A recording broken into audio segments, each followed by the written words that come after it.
мыйзам боюнча 2 айда бүтүш керек да тергөө дегенчи. Анан эгерде иш абдан татаал болсо, ошондо дагы узартып бергенге неме берет, мыйзам мүмкүнчүлүк берет.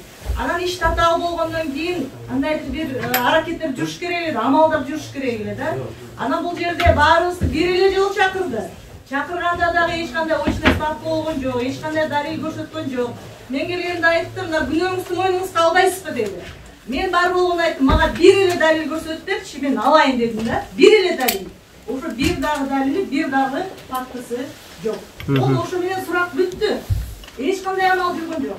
Эми азыр суралып атат. Мына өзүңөр жанагы өтүнүчтөрдү окусаңар керек. Ал жерде суралып атат. Биз азыр экспертизага берет элек. Эмнени берет экспертизага? Бизге көрсөтүш керек эле да, мына моундай материалдар бар экен. Биз муну экспертизага берген атабыз депчи. Очный ставка жүргүзүлөт элек дейт. 2 ай эмне кылып жүрүштү? Бешекте калып жүрдү, эмне кылып жүрдү? Демек бул жерде жөн эле бул эми кемпирабад маселеси деле бүттү. Башында кемпирабад деп атат. Азыркы токтомдо кемпирабад жөнүндө бир сөз жок.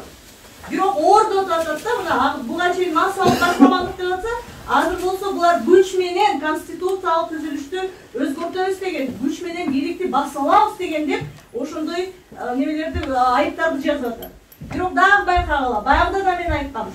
26 кишиге бардыгына бирдей айып тагып атат. 2 айдын ичинде мейли мына бизди кылмышкер катары көрсүн.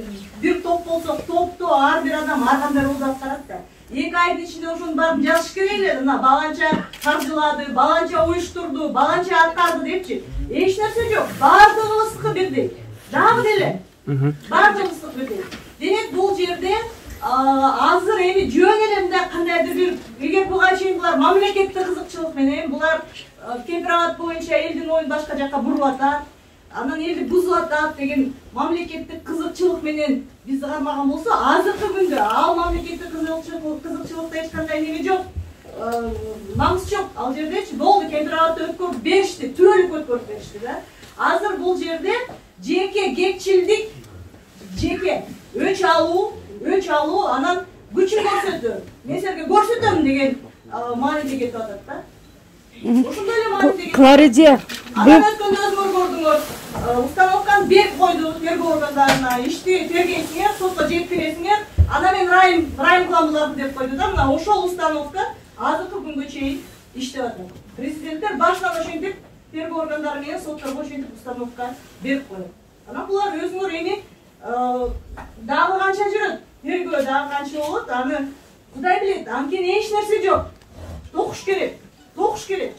Токуганга убакыт керек. Ошон үчүн жомок токулбай атат, толугу менен токулбай атат. 26 адамга жомок токуш оңой эмес да. Ошон үчүн ар бирибизге бир жомок токкандын ордуна баарыбызга бирдей кылып токуп атпайлы. Ошол эле.